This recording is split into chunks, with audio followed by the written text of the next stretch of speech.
Yeah, we were on the bikes, stopping, going, riding highway speeds, kind of the full gamut of riding condition, like regular riding conditions. Um, so yeah, it was the bike that the clutch, the dry clutch is pretty loud Well, on especially the when you're at a light, it sounds like the bike's coming apart. yeah. It clatters Um, a lot. I've had people stop and go, you need to get a valve job on that thing, and I just look at them and pull the clutch in. Like, no, it's not what it does is. that sound better for you? Are you happier now? Yeah. Um, You know what I think I'll do too, because we won't play this on the video. So we're gonna go ahead and sign off, and then, but when you listen to the audio podcast, it'll be on there. How's that sound? Works for me. Real quick, anybody that had decided to follow me personally on Instagram or Twitter or any of that, those accounts no longer exist. I am the show, and that is it. There is Cafe Racer Pod on Twitter and Cafe Racer Podcast on Instagram, and that is both of us on the show. I no longer have a personal account for either of those things. Which Um, that's perfectly fine. yeah, I just Don't feel I bad if you no longer see Crash's personal Twitter or Instagram because they don't exist anymore. yeah, So I hardly ever used them, and they weren't really doing me any favors. I successfully whittled my Facebook down to like 56 friends or something like that. And man, I got to tell you, my news feed on Facebook is so much cleaner. well, the funny thing is all we mostly look at is motorcycle stuff anyway. So, I see so much more motorcycle stuff now because there's so much less other crap that other people are posting. and no indifference to any of my friends out there, but there's a lot of people that I mute on Facebook just because Yeah. I don't really need to know what you ate every day. You know what I mean? It's like Right. it's okay when it's something really cool.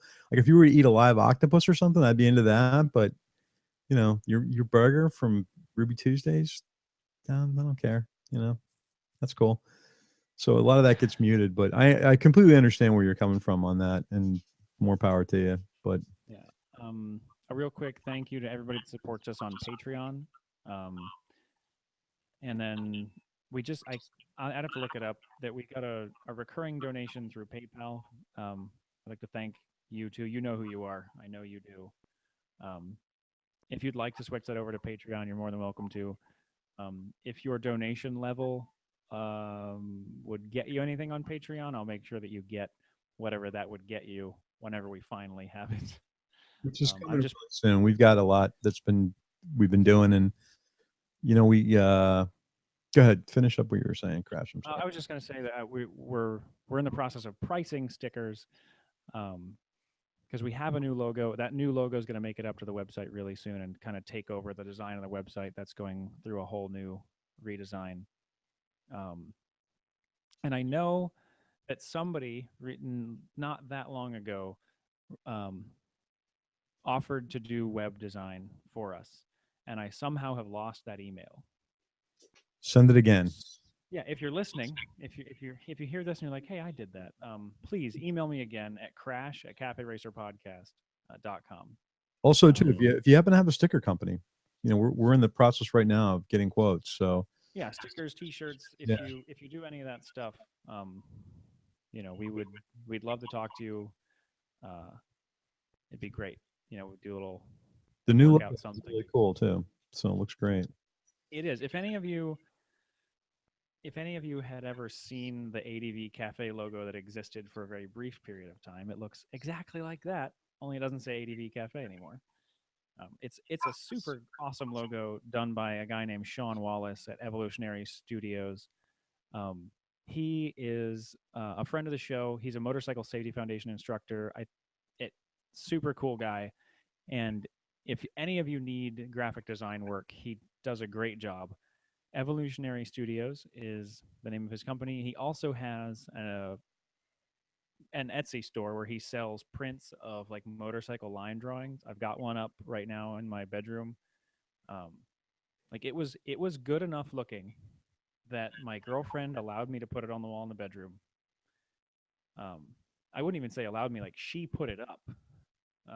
It looks so good. So Girlfriend approved. His artwork is great. It really is, and I'll post a link in the show notes, and on the new website. He's gonna have a link on there too. That Yeah, he'll be prominently featured. yeah, he does some great work. And as far as you're not going to IMS, right? Just No, that's happening right now. right. Um, and obviously I'm right here, so that was not a possibility. So if they do an IMS Miami in January, I'm gonna try to go. I'm gonna try to go. It was in Miami. It was okay last year, but I'm gonna try to head out. The other thing I want to talk about, just lastly, and I'm just gonna throw this out there. Our buddy Spencer Hill from thegeardude.com has got a really cool ride coming up next year that's on Facebook. We've posted a couple links. We'll put it on our Twitter, but it's called First Ride Up the Divide. And it's a Continental Divide ride. And he's got some really neat stuff going on, but we'll post a link for that so you guys can check that out. But it's something we definitely want you to look at. It's going to be really neat. And Spencer's got a cool concept for this. So if you haven't guessed, There, being the cafe, the Continental Divide. yeah, there is a Miami show, by the way, January 8th to Okay. 10th. I'm going to try to attend that. But yeah, I think the concept for the first ride up the divide is super, uh, Interesting. super fun. Yeah, Yeah. two brand new riders. Never swung a leg over a motorcycle before. Yeah, being escorted by two experienced riders on a continental divide trip from Mexico to Canada. Very cool. It's going to be neat, and we're gonna support that for Spencer. So we'll have updates when we can and links to their stuff. So that'd be cool. Anyway, I got to go feed 3 wild mutts. Okay, I'm gonna pack up all of this podcasting stuff, the new setup that I just tried. So Okay, cool. All right, guys. get out there and ride. Later.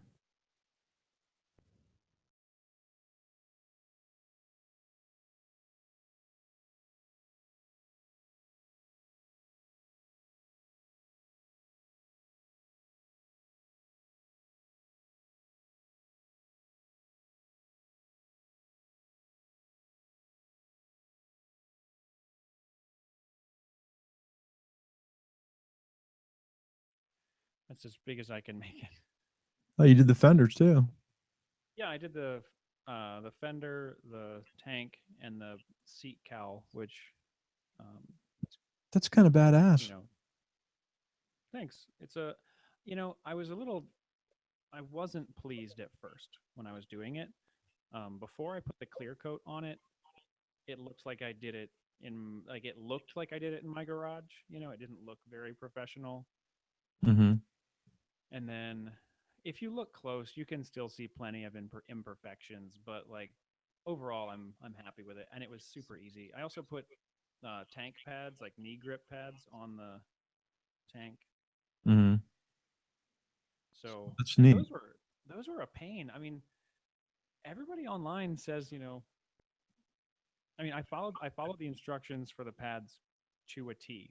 Right. Um, they they recommend, or they say to clean the area with alcohol, which I did.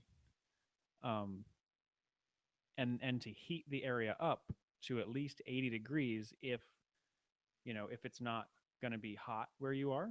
Right. And it wasn't. I was doing it in my living room, and it was pretty chilly. So I took it. It recommends use like a hair dryer. So I used a hair dryer, heated up the tank so it was nice and warm, and then alcoholed everything and stuck the pads on, and then they started peeling up before I even like touched them with my knees. Like they were just kind of peeling off around the edges.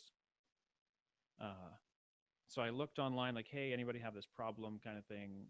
Found people were making different recommendations for how to re-glue them back down, and I ended up using silicone, just plain old clear silicone, and that seems to have worked. It took a few kind of trial and error applications. I did I put it on, and then the pad, I didn't quite get enough underneath the pad, so it would like Mm-hmm. start to peel in a corner. So I just kind of like squirted more under there and then squeezed it until all the excess came out. And now they seem fine, so that's good. I like stuff that has Gonna stop that you kind of get sharing. a little like vinyl decals where you kind of get them wet a little bit before you put them on, Yeah. and then you can kind of position them where you want, and then they dry and they go in that position. But I know you can't do that with something as thick as that. Yeah, Uh, and the glue on those is not that kind of glue. It's one that's supposed, like, everybody online is like pretty much screaming like, you have to use alcohol, and I'm like, I did use alcohol. I did exactly what the instructions said, and it didn't work. But it seems to be working now. I haven't ridden the bike since I finished the paint job because I went to go install the tank, and we talked last episode about me not wanting to do the maintenance right in the manager's parking spot because you're not allowed to, and it's kind of like a blatant disregard of anything like rules mm, in the manager's parking spot. So I took the bike around back, or I wanted to take the bike around back, and it turns out the battery was dead. So uh, walked it around back, pulled the seat and tank and battery. Um, Me and Jess, like, Jess helped me change everything out. She was swapping over the fuel pump and everything from one tank to another while I was, you know, installing other parts and stuff, because I had to swap hardware from the old tank to the new tank and hardware from the old seat to the new seat.